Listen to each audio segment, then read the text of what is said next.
Link TV, connecting you to the world. Link TV is viewer supported. Watch more at linktv.org. Link TV presents Mosaic World News from the Middle East. Here are today's top stories. Yemen Saleh accused of ceding Zinjibar to al-Qaeda as fighting intensifies. Assad issues amnesty decree while protests continue in Syria. And North-South Sudan talks fail to solve Abyei crisis. Mosaic World News from the Middle East begins now.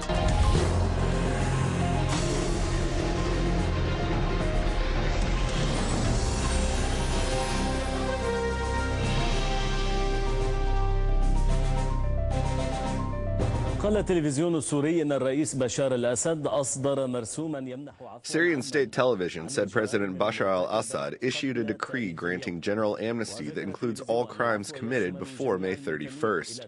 Syrian television reported that amnesty covers members of all political movements, including the Muslim Brotherhood. On the other hand, Assistant Secretary General of Syria's ruling Ba'ath Party, Mohammed Saeed al-Khitan, announced his rejection of the abolishment of the Constitution's 8th article, which renders his party the leading party in the country and in society. During a dialogue at Damascus University yesterday, Khitan confirmed that the National Dialogue's guidelines and mechanisms will be announced within 48 hours.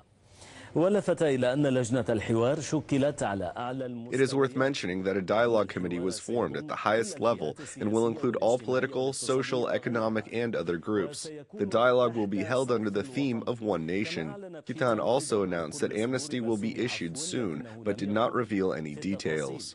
He reiterated his rejection of the abolishment of the Constitution's 8th article, which will happen unless the opposition wins 2/3 of the seats in the People's Assembly and turns the Ba'ath Party into the opposition.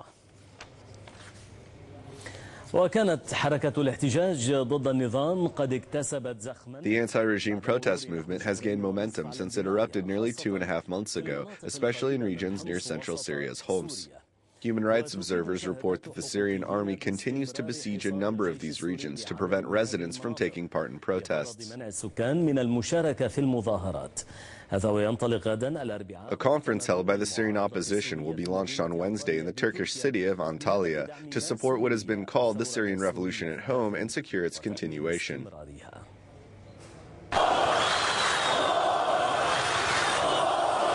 The Syrians' protest movement was reignited by the murder of a child named Hamza al-Khatib. The Syrians' days all look alike, and Friday is no longer the only day for protests. Pictures of the murdered child, whose family says was tortured by Syrian security forces, provoked Syrians in a number of cities, such as in Idlib, to take to the streets, and with them the entire world reacted. I would like to offer a poem to the children of Daraa.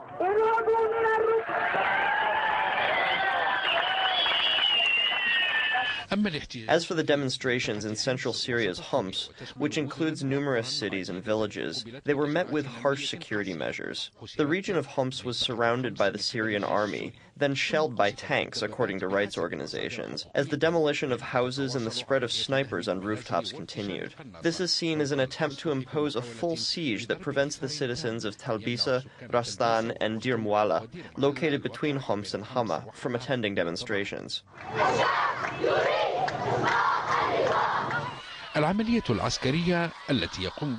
The military operation conducted by the army resulted in a number of victims. Legal sources reported the killing of 14 people in Homs over the past 2 days. The search operation also included the area of Daraa, where the army continues to besiege a number of its villages, searching every single home. In addition, the Syrian Observatory for Human Rights said that the army arrested a number of people. As for the other side, the army announced the killings of 14 soldiers, as 14 others were injured in Talbisa after firearms were used to confront them, according to Syrian authorities. On the political side, the Syrian government fears that diplomatic action in the Security Council could result in a resolution condemning Syria for committing crimes against humanity. The Syrian Foreign Ministry believes the plan is an American-French attempt at recolonization.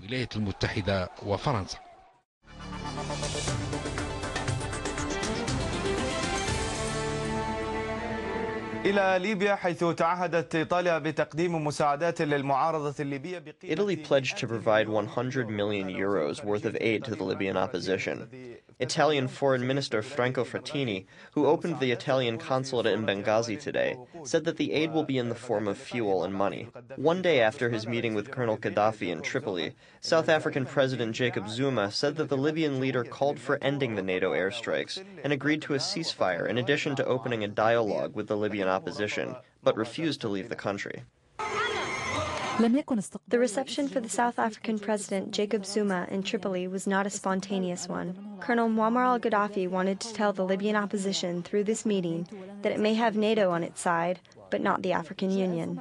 Zuma has come a second time to promote the ceasefire initiative, which includes a halt to NATO airstrikes to enable a dialogue between all sides in Libya. The opposition has been rejecting this initiative since the beginning because it does not include Gaddafi stepping down.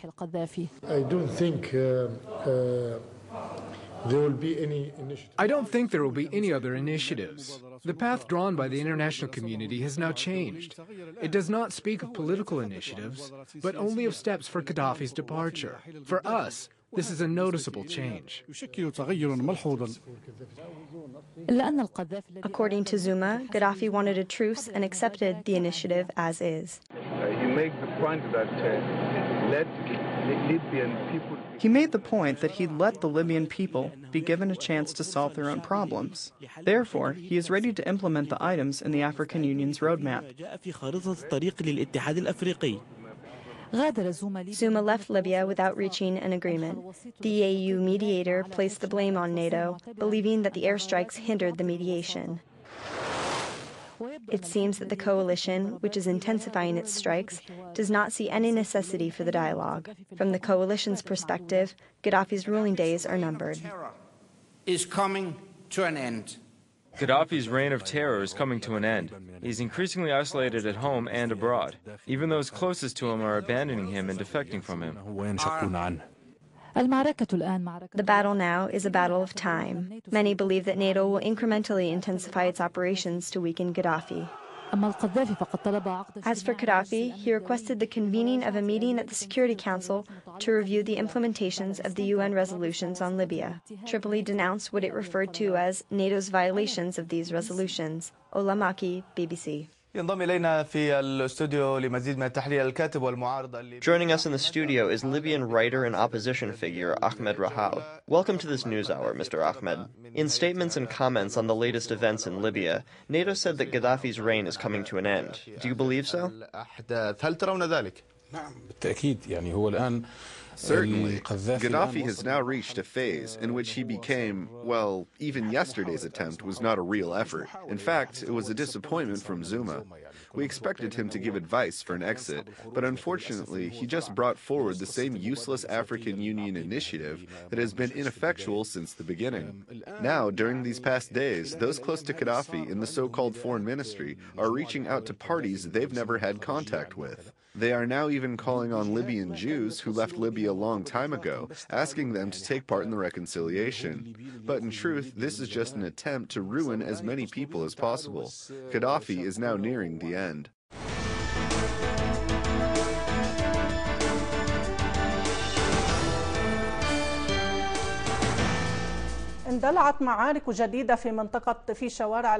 New clashes erupted on the streets of the Yemeni capital Sana'a after a ceasefire between gunmen loyal to tribal leader Sadek al-Ahmar and pro-government forces ended, leading to a number of victims. Meanwhile, the death toll of the attack on protesters in the city of Taiz rose to over 50 martyrs. In the city of Zinjibar, official military sources reported on the deaths of 13 soldiers in the clashes. Armed confrontations were renewed in the Yemeni capital Sana'a with uninterrupted sounds of gunfire. New battles erupted after the ceasefire collapsed between forces loyal to President Ali Abdullah Saleh and those of Sheikh Sadek al-Ahmar, the leader of the Hashid tribe. This led to increased fears among Yemenis of a nearing civil war that would foil their revolution, along the same lines as the Libyan model.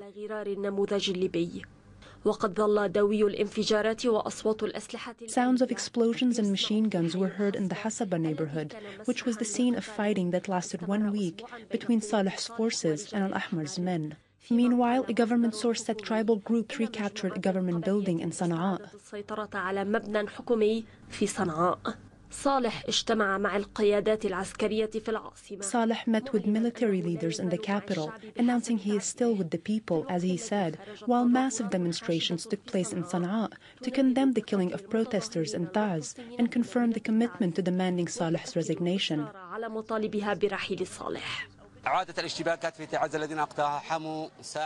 Clashes started again in Taiz. They stormed Freedom Square, the square of the struggle, the youth square. But they will not be able to pull out the souls of these young people because they are thirsty for freedom and they will remain steadfast.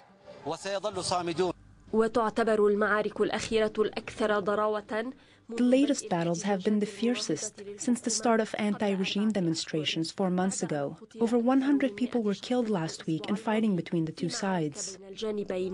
In the southwestern province of Taz, government forces fired at protesters again and attacked Freedom Square, which led to a number of deaths and injuries as reported by Yemeni medical sources. Since last night and until now, Tuesday, May 31st at 10 a.m., 17 people have come in and 2 have been reported dead. The 2 deaths were caused by bullets to the head and bullets to the chest. في غضون ذلك أعلنت مصادر أمنية حكومية أن سيارة Official security sources said a booby-trapped vehicle exploded as a military convoy was passing near the city of Zinjibar, the capital of the southern Abyei province. Sources reported a number of people were killed and injured, including a high-ranking military officer. The opposition is accusing Saleh of ceding the city to al-Qaeda in an attempt to drag the United States into interfering in the country.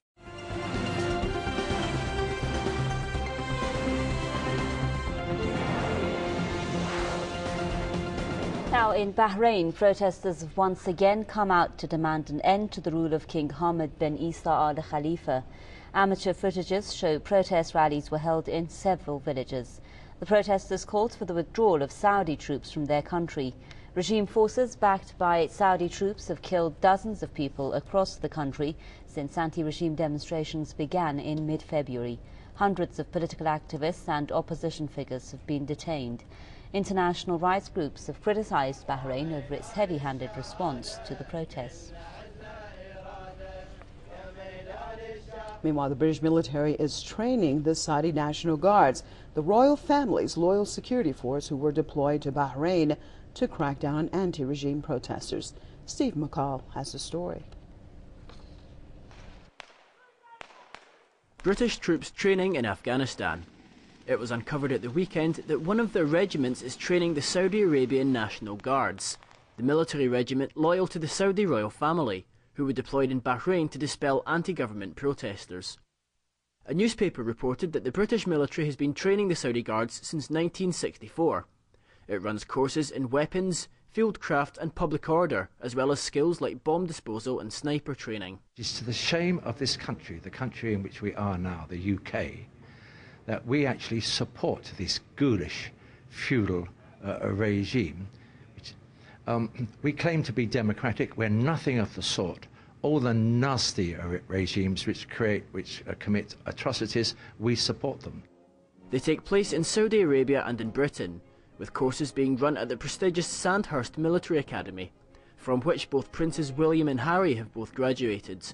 It has a long history of training the British royal family.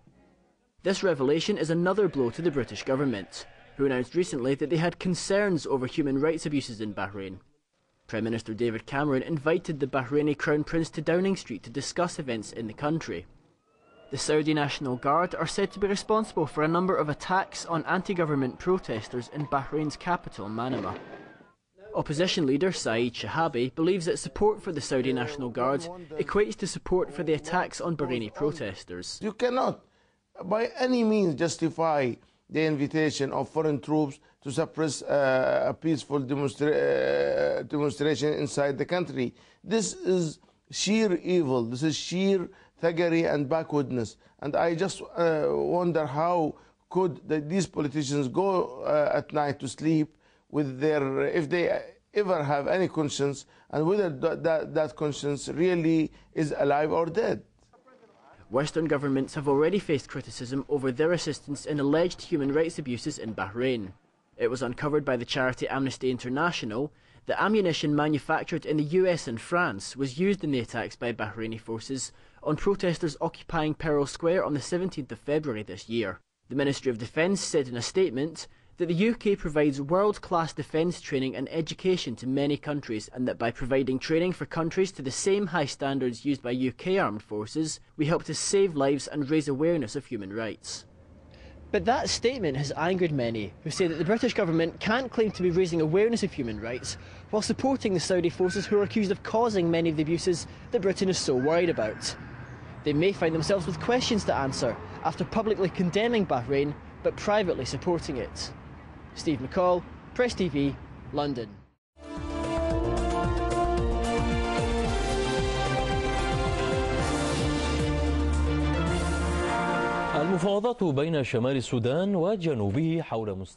Talks between Sudan's north and south over the future of Abyei have collapsed. The parties failed to reach an agreement on the withdrawal of the northern Sudanese army from the city they seized nearly a week ago. However, the two sides agreed to resume the negotiations aimed at ending the crisis before the official secession of the south. The parties also discussed the deployment of UN forces in Sudan. Our correspondent, Samuel Al-Shinawi, reports from Khartoum.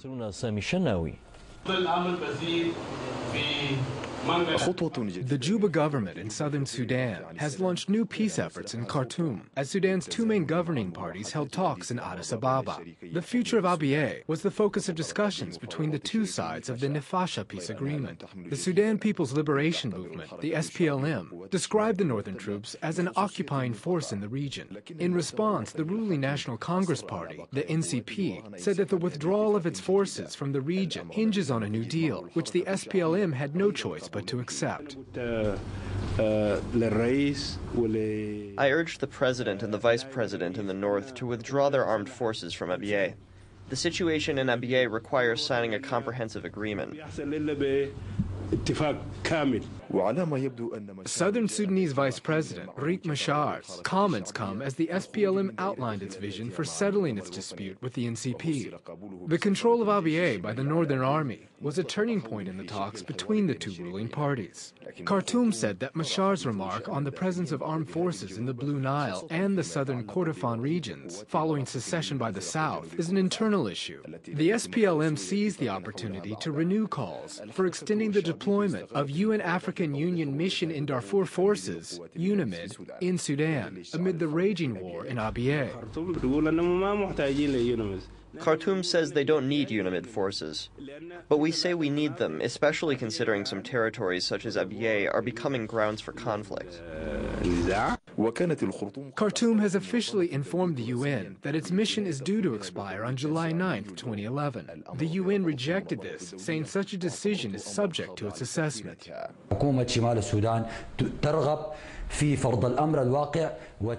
The government of Northern Sudan wants to dictate its own agenda by signaling this message to the international community. They want to tell us that they will not change their position on Abyei unless the international community does the same.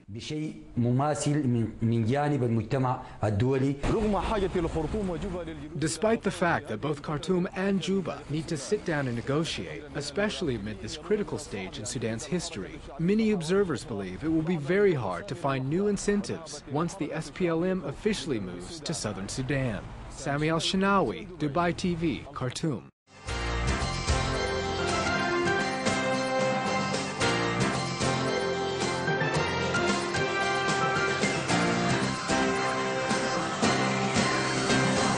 Security forces are now bracing for the possibility of renewed violence along the country's borders in the coming days amid an internet campaign on Facebook calling for Palestinians and their supporters to mark the 44th anniversary of the 1967 Six-Day War with a multi-pronged assault against Israel. More in this report from IBA's Ellie Wogelenter. The website, Third Palestinian Intifada, and its Facebook page, Countdown to the Third Palestinian Intifada, have posted detailed plans for this week. They call for marches on Israel's borders with Syria, Lebanon, Jordan, and Gaza, as well as processions to Jerusalem's Al-Aqsa Mosque on 3 separate dates over the next week, marking the so-called Naksa, or setback, the anniversary of Arab territorial losses in the 1967 Six-Day War. The group's plan of action calls for mass rallies this Friday, Sunday, and next Tuesday, marking the English dates of the then-existing 1967 borders, the date on which the war began, and the date Israeli troops took Jerusalem. Organizers are hoping for a repeat of the riots that took place 2 weeks ago on the so-called Nakba Day. 13 people were killed while trying to breach Israel's borders with Syria and Lebanon May 15th, most from shots fired by the Lebanese army as the group approached the border with Israel. Similar rallies were held on Israel's borders with Jordan and Gaza and in Jerusalem. In the day's most dramatic incident, 3 people were killed by IDF fire when around 100 Syrians broke through the Golan Heights border fence at Majd al-Shams. This time, the IDF is planning to deploy larger forces along Israel's northern borders equipped with riot control gear, including water cannons and rubber bullets, in order to avoid a repeat of the unrest earlier this month. Officials said they expect the rallies to be relatively peaceful and that they hope an effective troop deployment can prevent border infiltrations altogether. Said one defense official, the goal is twofold: to prevent infiltrations and at the same time to try to ensure there are no casualties on either side. Ellie Wogelanter, IBA News. Returning now to the planned Palestinian Naksa Day protests, marking the so-called setback of the six-day war. A short time ago, IBA's Afra Patat spoke about the anti-Israel campaign with Jerusalem Post reporter Oren Kessler, who's been following the developments closely. It certainly seems as if the tactic now, or the strategy, is one of nonviolence, or at least claiming to be nonviolent. The infiltrators who came in on Nakba Day, they were unarmed. They were mainly chanting slogans and so forth, and then at the Syrian and Lebanese border they actually pushed on the border fence. And in the case of the Golan, 100 Syrians came in. It does seem to be a change of tactic. That said, there are growing concerns on both these concerns. There is growing awareness, or expectation rather, of a third Intifada on both the Israeli and Palestinian sides. There have been polls recently that indicate that 70% of Israelis and 70% of Palestinians expect a third Intifada or uprising to occur.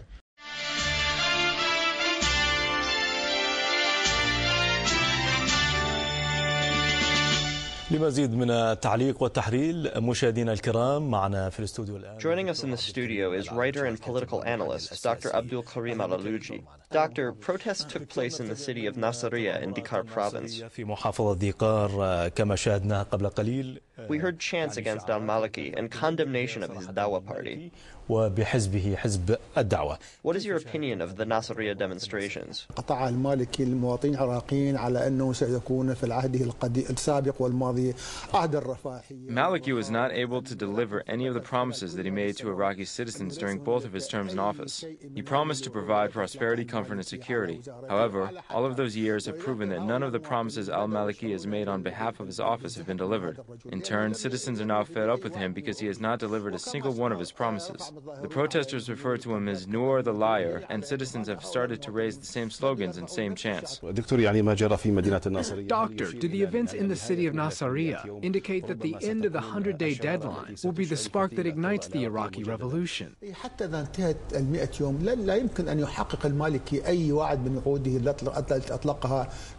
Even in 100 days, al-Maliki cannot deliver any of his promises.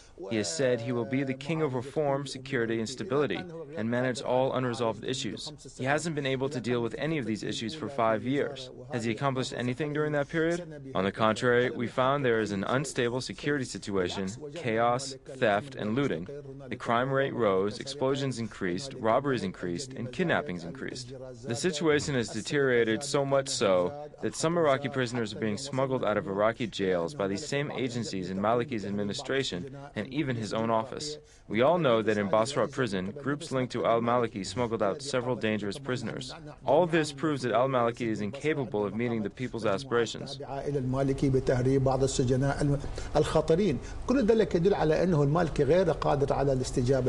Doctor, the people are rising up against the occupation and its fifth government. This mobilization probably toppled the political process brought forward by the occupier. What is your view?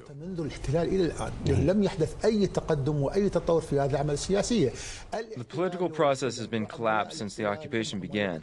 There's been no progress or development in the political process. The occupation is the occupation. The agents of the occupation are the agents of the occupation, and the traitors work for the occupation. Therefore, the so-called political process doesn't even exist. There are gangs that are ruling Iraq, and we know know very well that these gangs came along with the occupation, and the occupation handed over power to them. Then they committed all these killings and crimes. Why is it that up until now, over 2 million Iraqi citizens have been killed? Why were about 5 million Iraqis forced to immigrate? Why are there so many people displaced within Iraq? There's chaos, instability, lack of security, unemployment, and more. This government, or any other government, is unable to conduct any reform as long as political and sectarian conflicts continue in the same manner. Therefore, as long as sectarian strife continues, I don't think it is possible to build a country. A country cannot be built on the basis of sectarian and ethnic configurations. Developed and civilized countries are based on national unity and nation building, in which all people participate. All Iraqis should take part in this process and be removed from sectarianism. A nation is not what others want. A nation is not specialized for a specific group, sect, or ethnicity where people fight over political and economic gains. And this is what has happened since the occupation started. Over $400 billion were lost, and no one knows what happened to the money. So far, there's been no reform or improvement in the infrastructure, no electricity or water, even the education and healthcare systems have failed. The views expressed on Mosaic are from contributing broadcasters, not Link TV or its sponsors. The production of Mosaic is made possible by grants from the John D. and Catherine T. MacArthur Foundation, the Firedoll Foundation, and by support of viewers like you. Thank you. Watch Mosaic World News online.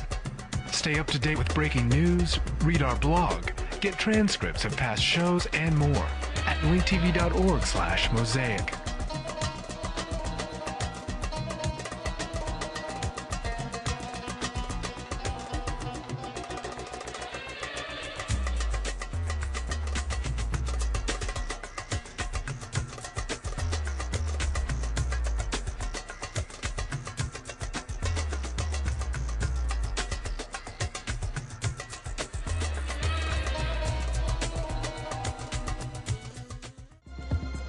This program is brought to you by Link TV for educational and non-commercial use only.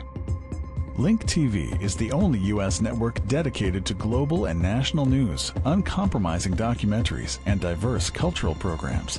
Programs which connect you to the world.